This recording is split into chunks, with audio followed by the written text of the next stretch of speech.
नमस्कार, बहुत स्वागत है आपका। भारत अपडेट देख रहे हैं आप। मैं हूं आपके साथ भावना त्रिपाठी। बुलेटिन की शुरुआत करेंगे बड़ी खबर के साथ। राष्ट्रीय अध्यक्ष नितिन नवीन की बैठक शुरू हो चुकी है। प्रदेश अध्यक्ष, सभी क्षेत्रीय अध्यक्ष, मोर्चा के अध्यक्ष मौजूद हैं इस बैठक में।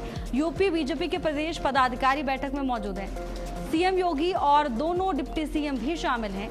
बैठक में 2027 चुनाव को लेकर दिशा निर्देश तय किए जाएंगे। संगठन विस्तार और चुनावी तैयारियों पर भी विस्तृत चर्चा होगी। साथ ही बैठक के अहम फैसलों पर सभी की नजरें टिकी हुई हैं, क्योंकि 2027 में उत्तर प्रदेश में विधानसभा चुनाव होने हैं और उससे पहले लगातार भारतीय जनता पार्टी अपने संगठन को मजबूत करने में जुटी हुई है। और ऐसे में बीजेपी के राष्ट्रीय अध्यक्ष नितिन नवीन का ये दौरा बेहद खास माना जा रहा है। तमाम जिम्मेदार लोग इस बैठक का हिस्सा हैं। बीजेपी के राष्ट्रीय अध्यक्ष नितिन नवीन की महत्वपूर्ण बैठक चल रही है। अब सबकी नजरें इस बात पर टिकी हुई हैं कि जब बैठक खत्म होगी क्या कुछ बड़े फैसले सामने आते हैं। हालांकि संगठनात्मक ये बैठक है और संगठन को मजबूत करने के लिहाज से नितिन नवीन का यह दौरा भी बेहद खास माना जा रहा है। प्रदेश अध्यक्ष, सभी क्षेत्रीय अध्यक्ष और साथ ही मोर्चा के तमाम अध्यक्ष इस बैठक में मौजूद हैं। यूपी बीजेपी के प्रदेश पदाधिकारी के भी तमाम लोग बैठक में मौजूद हैं। सीएम योगी और दोनों डिप्टी सीएम बैठक का हिस्सा हैं और बताया ये जा रहा है कि बैठक में 2027 चुनाव को लेकर दिशा निर्देश तय किए जाएंगे, यानी किस रणनीति के तहत 27 में भारतीय जनता पार्टी चुनावी मैदान में उतरेगी। तमाम चीजों को लेकर अभी से तैयारियां तेज हैं। लगातार मैराथन बैठकों का दौर देखने को मिल रहा है और अब आज की ये बैठक भी बेहद खास मानी जा रही है। कुछ तस्वीरें भी आपको दिखा रहे हैं जहां बीजेपी के राष्ट्रीय अध्यक्ष नितिन नवीन और उत्तर प्रदेश के मुख्यमंत्री योगी आदित्यनाथ नजर आ रहे हैं। गर्मजोशी के साथ भव्य तरीके से बीजेपी के राष्ट्रीय अध्यक्ष का स्वागत हुआ।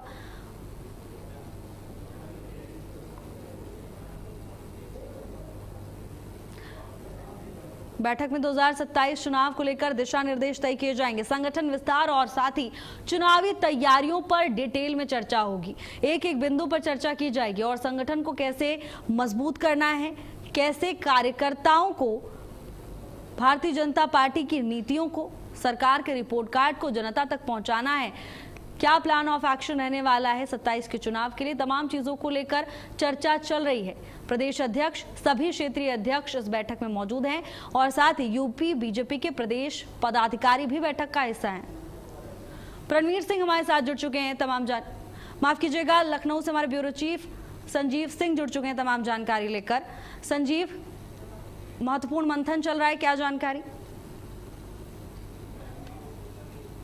और इसमें संगठन के जो नए पदाधिकारी हैं वो हैं। इसके अलावा जो है भारतीय जनता पार्टी के जो विधायक हैं उनके साथ ये बैठक चल रही है। डिप्टी सीएम अंदर हैं, दोनों ही deputy CM Brajesh Pathak, doctor Keshav Prasad Maurya भी अंदर हैं। और ये माना ये जा रहा है कि आगामी विधानसभा चुनाव जो होने वाला है 2027, उसको लेकर जो है पूरी तैयारियां, उसकी रूपरेखा जो है तैयार की जा रही है। क्योंकि ये कहा जा सकता है कि अब समय जो है काफी कम है और यही कारण है कि भारतीय जनता पार्टी लगातार एक के बाद एक जो है मीटिंग करी है। और आज जिस तरह से राष्ट्रीय अध्यक्ष नितिन नवीन का लखनऊ का जो दौरा है और ये काफी अहम दौरा माना जा रहा है और ये बैठक अभी थोड़ी देर और चलेगी और उसके बाद जो है नितिन नवीन हनुमान सेतु जाएंगे, जहां पर कि हनुमान जी के दर्शन करेंगे और उसके बाद जो है लखनऊ के गोमती नगर स्थित एक निजी होटल में जो है कार्यक्रम का आयोजन किया गया है, जिसमें कि दोनों डिप्टी सीएम, मुख्यमंत्री समेत अन्य जो है पदाधिकारी रहेंगे। वहां पर भी जो है ये बैठक की जाएगी और ये अभी तक की जो जानकारी है उसके अनुसार संगठन के जो नए पदाधिकारी हैं उनके साथ जो है परिचय किया गया। इसके अलावा जो पार्टी की रणनीति है उस पर ध्यान देने की कोशिश की गई है। मार्गदर्शन उन्होंने जो है किया है आगामी विधानसभा चुनाव को लेकर और लगातार जो है इस बात पे फोकस किया गया है कि इस बार जो चुनाव होगा उसमें 300 से ज्यादा सीटें जो है भारतीय जनता पार्टी अपने कब्जे में रखे। क्योंकि अगर पिछले विधानसभा की बात की जाए तो पिछली विधानसभा में जो है भारतीय जनता पार्टी की उतनी सीटें जितनी अपेक्षाएं थी उतनी नहीं निकल पाई। तो ऐसे में जो है अब भारतीय जनता पार्टी का टारगेट यही है कि इस बार जो है 315 से ज्यादा सीटें जो है आए और इसको लेकर लगातार जो है बैठक का दौर पार्टी कार्यालय में चल रहा है। भारी संख्या में जो कार्यकर्ता हैं वो पार्टी कार्यालय के बाहर खड़े हैं। मुख्यमंत्री जी की भी बैठक अभी साथ चल रही है और ये माना जा रहा है कि थोड़ी देर बाद ही जो है ये बैठक समाप्त होगी। बिल्कुल संजीव, बैठक समाप्त होगी तब ये जानकारी सामने आएगी कि कोई बड़ा फैसला भी क्या इस बैठक के दौरान लिया गया है। क्योंकि देखिए संजीव, नितिन नवीन, इससे पहले जब बिहार में जीत हुई भारतीय जनता पार्टी की तो उसके लिए भी कहीं ना कहीं योगदान माना जाता था और उसके बाद उन्हें ये बड़ी जिम्मेदारी दी गई, बीजेपी के राष्ट्रीय अध्यक्ष पद की जिम्मेदारी दी गई। उसके बाद पश्चिम बंगाल में जो नतीजे सामने आए वो पूरे देश ने देखे और ऐसे में अब उत्तर प्रदेश चुनाव के समय में नितिन नवीन की जिम्मेदारियां भी बढ़ गई हैं और इसी लिहाज से दौरा बेहद खास माना जा रहा है। आपने देखा कि जिस तरह अगर बिहार और पश्चिम बंगाल की बात की जाए तो कांटे की टक्कर थी खासतौर से पश्चिम बंगाल में, लेकिन जिस तरह से भारतीय जनता पार्टी ने वहां पर कमल खिलाया है तो इस बार जो है उत्तर प्रदेश सबसे ज्यादा उनके लिए महत्वपूर्ण है, क्योंकि अब इस बार हैट्रिक लगाना है। 2 बार की सरकार है, 2027 में जो है चुनाव होने वाला है, तो भारतीय जनता पार्टी चाह रही है कि तीसरी बार जो उनकी सरकार बने वो जो है काफी बहुमत से, यानी कि जो सीटें हैं वो काफी ज्यादा संख्या में रहे। यही कारण है कि लगातार जो है पार्टी जो है एक बाद एक बैठक कर रही है और जिस तरह से नितिन नवीन जी संगठन के जो नए पदाधिकारी हैं या फिर ये कहा जा सकता है जो प्रकोष्ठ है, चाहे वो युवा मोर्चा प्रकोष्ठ हो, किसान प्रकोष्ठ हो, अल्पसंख्यक प्रकोष्ठ है, उनके पदाधिकारियों से लगातार जो है बैठक कर रहे हैं और काफी देर ये कहा जा सकता है कि 1.5 से 2 घंटे के करीब होने वाले हैं और बैठक का अभी भी दौर चल रहा है। यानी कि ये कहा जा सकता है कि जो पार्टी की रणनीति है उसको कैसे और आगे बढ़ाई जाए, डबल इंजन की जो सरकार है उनकी जो योजनाएं हैं उसको कैसे जनता तक पहुंचाया जाए, पार्टी को और बूथ स्तर पर कैसे मजबूत किया जाए, क्योंकि जो संगठन में अभी फेरबदल हुआ है, जो नई लिस्ट आई है उसमें ज्यादातर जो है युवा चेहरे हैं, तो ऐसे में युवाओं में जोश भरने का भी जो है राष्ट्रीय अध्यक्ष नितिन नवीन प्रयास कर रहे हैं कि वो जनता के बीच जाएं। पार्टी बिल्कुल संजीव, और 27 के चुनाव के लिए तमाम रणनीति अभी से ही बीजेपी की ओर से बनाई जा रही है, आप नजर बनाए रखिएगा। धन्यवाद आपका तमाम जानकारी के लिए। और वहीं गाजियाबाद के लोनी में बुलडोजर एक्शन देखने को मिला है। गाजियाबाद में अतिक्रमण पर पीला पंजा चला, लोनी भोपुरा रोड से अवैध कब्जा हटाया गया। 15 साल पुराना मजार नुमा ढांचा प्रशासन ने ध्वस्त कर दिया है। भारी पुलिस बल के बीच प्रशासन की ओर से ये बड़ी कार्रवाई देखने को मिली। जाम से राहत के लिए बुलडोजर एक्शन हुआ। अवैध अतिक्रमण के खिलाफ प्रशासन का ये बड़ा एक्शन देखने को मिल रहा है। गाजियाबाद के लोनी में प्रशासन का पीला पंजा चला। अतिक्रमण पर विभाग ने बड़ी कार्रवाई की है। मजार नुमा ढांचे को ध्वस्त कर दिया गया है प्रशासन की ओर से। 15 साल पुराना मजार नुमा ढांचा ध्वस्त किया गया है। भारी पुलिस बल की मौके पर तैनाती भी देखने को मिली है। अवैध अतिक्रमण के खिलाफ प्रशासन ने चेतावनी भी दी है कि अगर नियम के विरुद्ध कोई भी निर्माण किया गया तो उस पर कार्रवाई तय है।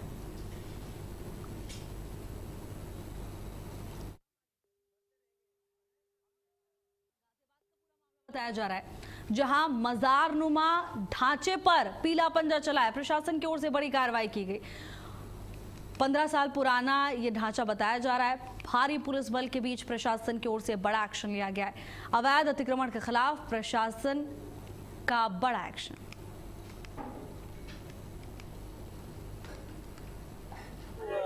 गाजियाबाद मार्ग है, उस पर एक मजार है जो पाई गई है, जिसमें पीडब्ल्यूडी विभाग और नगर पालिका द्वारा यहाँ पर पूरे जाने का निर्णय लिया गया है।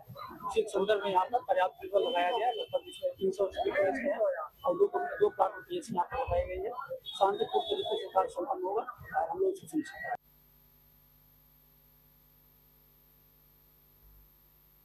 देखिए यहाँ पर ये अवैध अतिक्रमण है, जो मजार का स्ट्रक्चर है वो पीडब्ल्यूडी की सड़क पर बना हुआ है।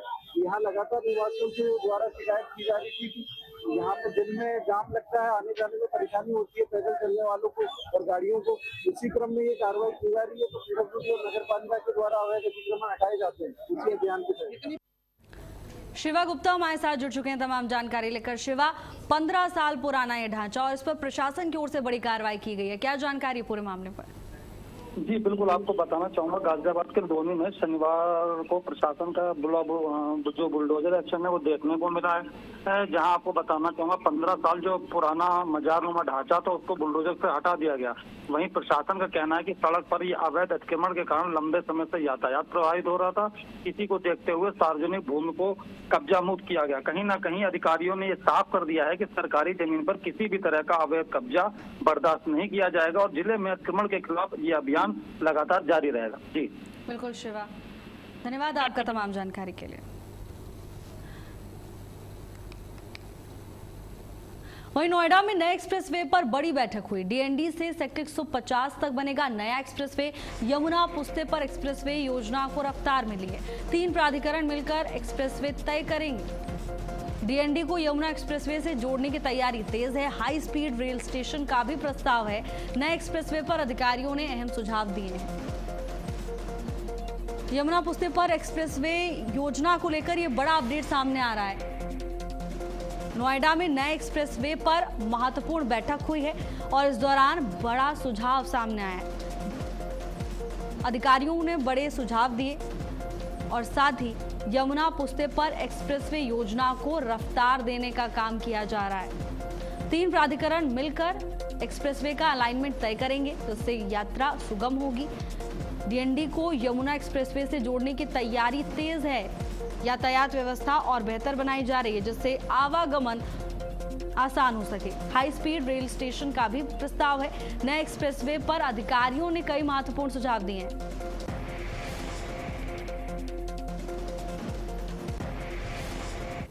वहीं गौतम बुद्ध नगर पुलिस कमिश्नरेट ने आईजीआरएस रैंकिंग में नया कीर्तिमान रचा है। सीएम कार्यालय की मूल्यांकन रिपोर्ट में प्रदेश में प्रथम स्थान हासिल किया है। पुलिस कमिश्नर लक्ष्मी सिंह के नेतृत्व में बड़ी सफलता मिली है। त्वरित, पारदर्शी और गुणवत्तापूर्ण शिकायत निस्तारण का पुरस्कार मिला। शिकायतकर्ताओं की ओर से फीडबैक लेने में भी सर्वोच्च प्रदर्शन। सीएम कार्यालय की मूल्यांकन रिपोर्ट में प्रदेश में प्रथम स्थान मिला है और इस बड़ी उपलब्धि के बाद लगातार लोग उन्हें बधाई दे रहे हैं। गौतम बुद्ध नगर पुलिस कमिश्नरेट ने ये नया कीर्तिमान हासिल किया है। शिकायतकर्ताओं की ओर से फीडबैक लेने में भी सर्वोच्च प्रदर्शन दर्ज किया गया है। त्वरित, पारदर्शी और गुणवत्तापूर्ण शिकायत निस्तारण का पुरस्कार उन्हें दिया गया है। पुलिस कमिश्नर लक्ष्मी सिंह के नेतृत्व में ये बड़ी सफलता मिली। सीएम कार्यालय की मूल्यांकन रिपोर्ट में प्रदेश में प्रथम स्थान हासिल किया है। गौतम बुद्ध नगर पुलिस कमिश्नरेट के नाम बड़ी उपलब्धि दर्ज हुई है। आईजीआरएस रैंकिंग में नया कीर्तिमान हासिल किया है। मूल्यांकन रिपोर्ट में प्रथम स्थान हासिल किया है। त्वरित, पारदर्शी और गुणवत्तापूर्ण शिकायत निस्तारण का पुरस्कार गौतम बुद्ध नगर कमिश्नरेट को मिला है। शिकायतकर्ताओं की ओर से फीडबैक लेने में भी सर्वोच्च प्रदर्शन देखने को मिला। खबर प्रयागराज से है, जहां मदरसों की एटीएस जांच पर हाईकोर्ट की रोक से इनकार कर दिया। इलाहाबाद हाईकोर्ट का बड़ा फैसला, एटीएस जांच जारी रहेगी। वाराणसी मदरसा जांच पर याचिका खारिज की जा चुकी है। जांच कोई दंडात्मक कार्रवाई नहीं। मदरसों की एटीएस जांच पर कोर्ट ने राहत नहीं दी है। जांच समिति के सामने पक्ष रखने की छूट है। यूपी के मदरसों की एटीएस जांच पर हाईकोर्ट की ओर से बड़ा आदेश दिया गया। मदरसों की एटीएस जांच पर कोर्ट ने राहत नहीं दी है। साफ कहा कि जांच ऐसे ही चलती रहेगी। जांच समिति के सामने पक्ष रखने की छूट जरूर दी गई है। यूपी के मदरसों की एटीएस जांच पर हाईकोर्ट की ओर से यह बड़ा आदेश। मदरसों की एटीएस जांच पर हाईकोर्ट ने रोक लगाने से इनकार कर दिया है। इलाहाबाद हाईकोर्ट की ओर से बड़ा फैसला सुनाया गया है। ये साफ कहा कि एटीएस की जांच ऐसे ही जारी रहेगी। वाराणसी मदरसा जांच पर याचिका खारिज कर दी है हाईकोर्ट ने। हाईकोर्ट ने कहा कि जांच कोई दंडात्मक कार्रवाई नहीं है और ऐसे में जांच पर रोक नहीं लगाई जा सकती। जांच जैसे चल रही है वैसे चलती रहेगी। हालांकि अपना पक्ष आप रख सकते हैं। जांच समिति के सामने पक्ष रखने की छूट। तो हाईकोर्ट की ओर से बड़ा फैसला सुनाया गया। याचिका को खारिज कर दिया है हाईकोर्ट ने। मदरसों की एटीएस जांच पर हाईकोर्ट की रोक से इनकार कर दिया।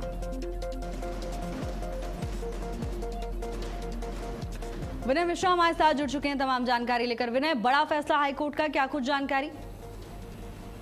जी बता दें कि इलाहाबाद हाई कोर्ट द्वारा इलाहाबाद हाई कोर्ट ने वाराणसी के मदरसों की एटीएस जांच पर रोक लगाने से इनकार कर दिया है। अदालत ने कहा है कि केवल जांच शुरू होना कोई दंडात्मक कार्रवाई नहीं है, इसलिए इस स्तर पर जांच पर रोक नहीं लगाई जा सकती। कोर्ट ने याचिकाकर्ताओं को जांच समिति के समक्ष अपना पक्ष रखने की छूट भी दी।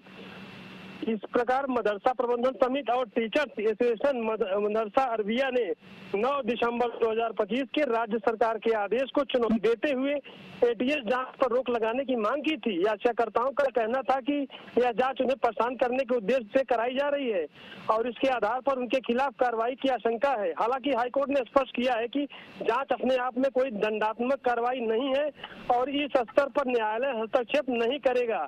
अदालत ने अभी कहा है कि यदि याचिकाकर्ताओं को कोई आपत्ति है तो वे जांच समिति के समक्ष अपना पक्ष रख सकते हैं। जी बिल्कुल विनय, अब याचिकाकर्ताओं की ओर से क्या कुछ कहा गया इस पूरे मामले में? बिल्कुल, जब हाईकोर्ट ने अपना पक्ष रखने की बात कही, सहयोग करने की जांच समिति को, तो इस पर अब वो अपना पक्ष रखने की तैयारी कर रहे हैं। जी चलिए विनय, आप नजर बनाए रखिएगा पूरे मामले पर। धन्यवाद आपका तमाम जानकारी के लिए। वहीं अमरोहा में स्कूली बच्चों की सुरक्षा को प्राथमिकता देते हुए परिवहन विभाग ने विशेष अभियान की शुरुआत की है। एआरटीओ प्रवर्तन मनोज कुमार मिश्रा ने बताया कि प्रदेश सरकार के निर्देश पर 7 जुलाई तक सुरक्षा जागरूकता अभियान चलेगा। इस दौरान स्कूली वाहनों के सुरक्षा मानकों की जांच की जा रही है। स्कूल प्रबंधन और वाहन संचालकों को निर्धारित नियमों का पालन करने के लिए समझाया जा रहा है ताकि बच्चों का सुरक्षित आवागमन सुनिश्चित किया जा सके। तो देखिए, बच्चों की सुरक्षा के लिए प्रशासन की ओर से अब तमाम बड़े कदम उठाए जा रहे हैं। सुरक्षित आवागमन सुनिश्चित करने के लिए विभाग की ओर से पहल शुरू की जा रही है और निर्देश दिए गए हैं कि प्राथमिकता सुरक्षा को दें बच्चों की।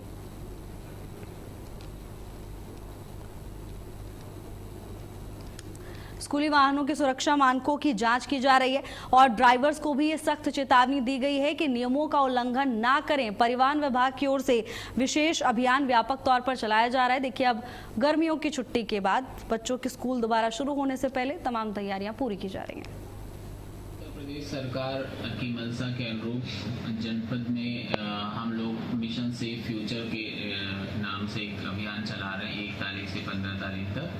इसमें समस्त जनपद में जो भी विद्यालय वाहन संचालित हैं अलग अलग स्कूलों में, उनका भौतिक रूप से निरीक्षण किया जाना है और उनको सुप्रीम कोर्ट के जो मानक हैं, जो गाइडलाइंस हैं जारी की गई सुप्रीम कोर्ट के द्वारा, उनके अनुसार हमें चेक करना है कि उस अनुसार वो मानकों का पालन कर रहे हैं या नहीं कर रहे हैं। तो 1 से 7 तारीख तक हम लोग भ्रमण करके उन्हें जागरूक करेंगे और प्रेरित करेंगे कि सब लोग जो है अपने वाहन को नियमानुसार संचालित करें और सभी परमिट और फिटनेस ओके रखें। मुरादाबाद की कुंदरकी से समाजवादी पार्टी के पूर्व विधायक हाजी रिजवान और उनके परिजनों के खिलाफ करोड़ों रुपए की कथित धोखाधड़ी और जालसाजी का मामला दर्ज किया गया है। शिकायतकर्ताओं का आरोप है कि आरोपियों ने स्कूल की जमीन का सौदा कराने, भू उपयोग बदलवाने और सरकारी प्रक्रिया पूरी कराने का झांसा दिया, बड़ी रकम वसूली है, साथ ही फर्जी सरकारी रसीदें देकर गुमराह करने का आरोप है। पीड़ित अब्दुल मुस्तफा का कहना है कि पूर्व विधायक, उनके बेटे हाजी जुबैर, बहू शमा परवीन और सहयोगी यूसुफ मलिक ने मिलकर एक स्कूल की जमीन का सौदा किया, 4 करोड़ 48 लाख रुपए में तय किया है। जिसके बाद भू उपयोग बदलवाने के नाम पर शुरुआत में 10 लाख रुपए लिए गए। बाद में भू उपयोग विभाग की 6,11,000 रुपए की कथित फर्जी सरकारी रसीद भी सौंप दी गई है। फिलहाल मुकदमा दर्ज कर लिया गया है और मामले को लेकर आगे जांच पड़ताल की जा रही है। झांसी विकास प्राधिकरण ने अवैध निर्माणों के खिलाफ अभियान चलाते हुए शहर के 4 निर्माणों को सील कर दिया है। इनमें मानिक चौक स्थित एक कपड़ा शोरूम, बड़ा गांव गेट के बाहर स्थित इलेक्ट्रिकल शोरूम और साथ ही 2 निर्माणाधीन मकान शामिल हैं। जेडीए के अनुसार सभी निर्माण बिना स्वीकृत मानचित्र के बिना किए जा रहे थे। संबंधित निर्माणकर्ताओं को पहले ही नोटिस जारी कर दिए गए थे। जवाब न मिलने पर अधिशासी अभियंता के नेतृत्व में सीलिंग की कार्रवाई की गई। जेडीए ने सीलिंग की कार्रवाई की है और इस दौरान लोगों में हड़कंप मच गया। 4 अवैध निर्माणों को सील किया गया। तमाम तस्वीरें भी आपको दिखा रहे हैं। मौके पर प्रशासन पहुंचा और 4 भवनों को सील किया गया है। बिना स्वीकृत मानचित्र वाले निर्माणों पर यह बड़ी कार्रवाई विभाग की ओर से देखने को मिली है। प्रशासन का कहना है कि निर्माणकर्ताओं को पहले ही नोटिस जारी किए जा चुके थे, लेकिन उसके बावजूद उनकी ओर से कदम नहीं उठाए गए और प्रशासन को कार्रवाई करनी पड़ी। बदायूं में पुरानी रंजिश के चलते एक युवक को गोली मार दी गई, जिसके बाद युवक गंभीर रूप से घायल हो गया। इस पूरी वारदात के बाद गांव में सनसनी फैल गई। मामले की जानकारी मिलने पर पुलिस पहुंची। घायल युवक को अस्पताल में भर्ती कराया गया। फिलहाल पुलिस मामले को लेकर जांच पड़ताल कर रही है। बदायूं का ये पूरा मामला बताया जा रहा है, जहां पुरानी रंजिश के चलते युवक को गोली मार दी गई। गोलीकांड में युवक गंभीर रूप से घायल हुआ, उसके बाद उसे इलाज के लिए अस्पताल ले जाया गया है।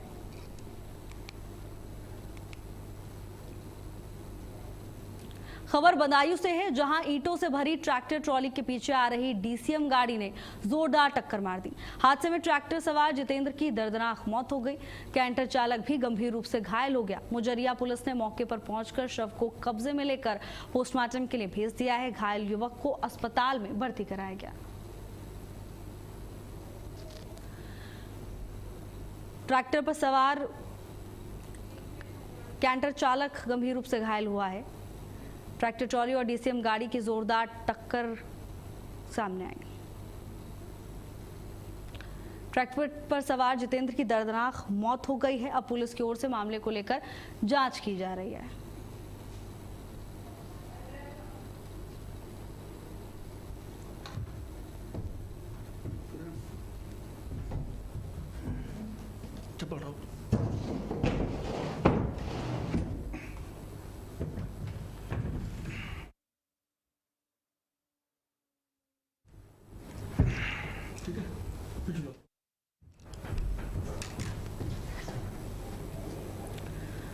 बदायूं का पूरा मामला बताया जा रहा है, जहां ट्रैक्टर ट्रॉली और डीसीएम गाड़ी की जोरदार टक्कर हुई। हादसे में व्यक्ति की मौत की खबर सामने आ रही है। ट्रैक्टर पर सवार जितेंद्र की दर्दनाक मौत हो गई है। अब प्रशासन इस पूरे मामले को लेकर जांच पड़ताल में जुटा हुआ है। एक युवक गंभीर रूप से घायल भी बताया जा रहा है, जिसे इलाज के लिए अस्पताल पहुंचाया गया।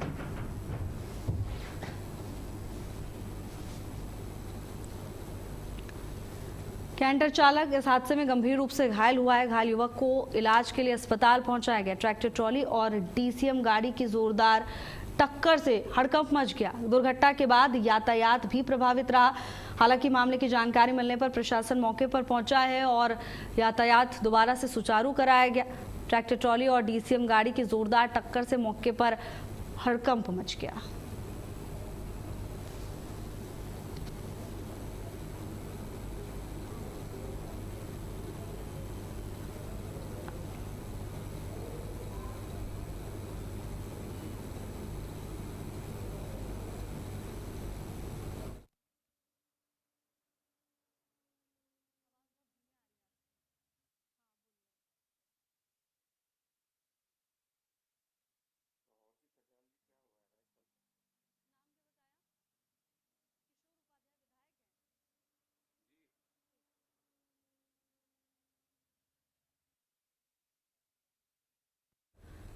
ट्रैक्टर ट्रॉली की जोरदार टक्कर हुई। ट्रैक्टर पर सवार जितेंद्र की दर्दनाक मौत के बाद हड़कंप मच गया।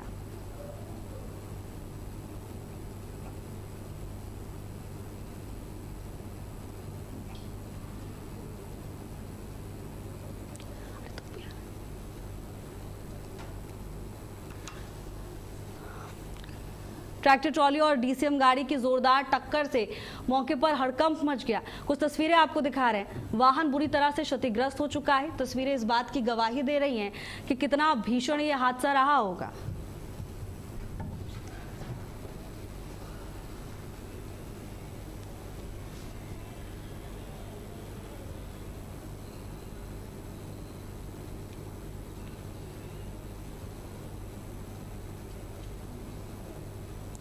और वहीं धामी सरकार के 5 साल पूरे हो चुके हैं। इसी मौके पर लगातार धामी सरकार के तमाम प्रतिनिधि अपना रिपोर्ट कार्ड जनता के सामने पेश कर रहे हैं। हमारे साथ भी खास मेहमान जुड़ गए, आपसे परिचय करा देते हैं उनका। टिहरी विधायक किशोर उपाध्याय जी हमारे साथ हैं। किशोर जी, बहुत स्वागत है आपका भारत अपडेट पर।